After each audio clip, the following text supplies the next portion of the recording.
Sebelum melanjutkan, jangan lupa subscribe dulu, terima kasih. Bab 61, dia harus mendapatkannya.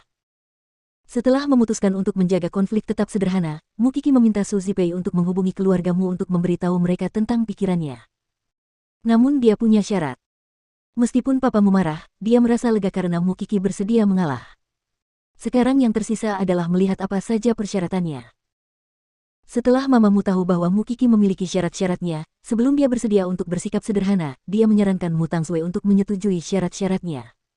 Suer, apapun yang diinginkan adikmu, kamu harus menyetujuinya. Jangan melawan ayahmu. Ujian masuk perguruan tinggi akan segera tiba dalam beberapa bulan lagi, aku harap kamu dapat menjaga dirimu sendiri sampai kamu diterima di universitas bergengsi. Ibu, aku tidak yakin bisa mendapat rekomendasi dari sekolah. Selain itu, dengan hasilku saat ini, aku tidak yakin bisa diterima di Universitas Senting. Jelas Mu Tangsue. Suer, aku sudah membicarakan masalah ini dengan ayahmu kemarin. Kamu adalah satu-satunya putri di keluargamu. Semua yang dimiliki keluarga akan menjadi milikmu di masa depan. Jadi, kamu benar-benar tidak perlu menentang Mukiki. Tidak ada gunanya jika kamu kehilangan kepercayaan ayahmu padamu setelah mengalahkannya. Yang lebih penting, ayahmu berencana untuk membawamu ke berbagai macam jamuan makan untuk mengenal semua pria. Kau dan Mukiki adalah dua orang dari kelas yang berbeda.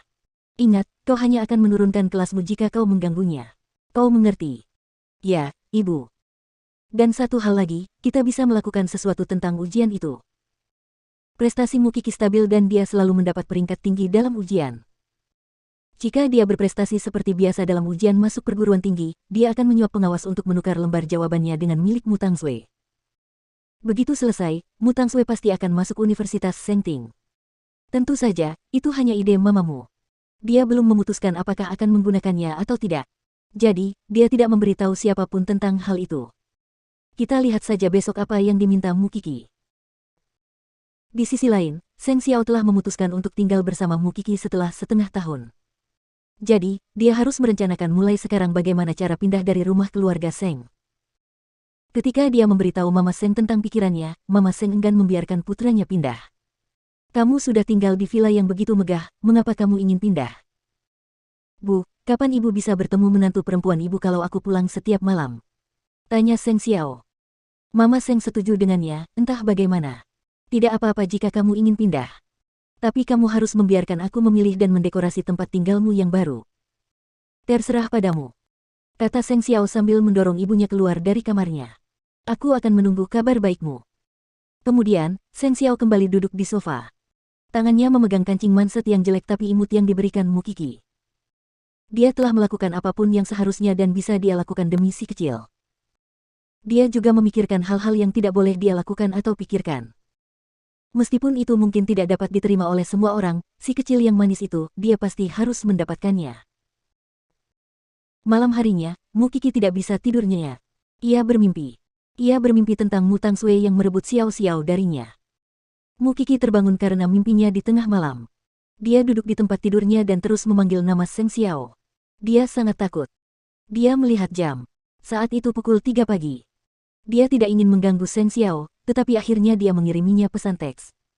Xiao Xiao, apakah kamu tidak mengenali aku dan Mu Tangsue? Aku baru saja bermimpi. Mu Tangsue berpura-pura menjadi aku dan merebutmu dariku. Tentu saja tidak ada tanggapan darinya. Namun setelah sekitar 40 menit, Seng Xiao membalas pesannya, turunlah ke sini sekarang. Mukiki langsung duduk tegak. Dia melihat keluar jendela dan melihat mobilnya. Dia pun bergegas keluar menuju gerbang. Apakah aku membangunkanmu? Di bawah sinar bulan, Seng Xiao memeluknya. Dia berkata, apakah menurutmu semua orang di dunia ini memiliki kecerdasan yang sama denganmu? Bukan aku yang ingin punya mimpi seperti ini. Seng Xiao membawa Mukiki ke dalam mobil. Dia membiarkan Mukiki duduk di atasnya dan berbaring di dadanya. Tidurlah. Di sini. Mukiki terkejut. Kamu tidak mau? Ya, aku tahu. Mukiki menjawab dengan cepat. Xiao Xiao, sejujurnya, bagaimana kamu membedakanku dari Mu Tangsue? Biar aku tanya padamu. Kalau aku punya saudara kembar, apakah kamu tidak bisa membedakan kami? Tanya Seng Xiao. Aku mau. Setiap orang punya aroma yang unik, mustahil bagiku untuk tidak mengenalimu. Lalu kenapa kau bertanya padaku? Mukiki berpikir sejenak dan mendapat ide. Kenapa aku tidak pergi dan membuat tato? Dengan begitu, kamu tidak akan salah pilih orang. Aku akan membuat tato namamu di dadaku. Kali ini, Seng Xiao tidak mengatakan apa-apa. Tampaknya apa yang dikatakan Mukiki membuatnya penasaran.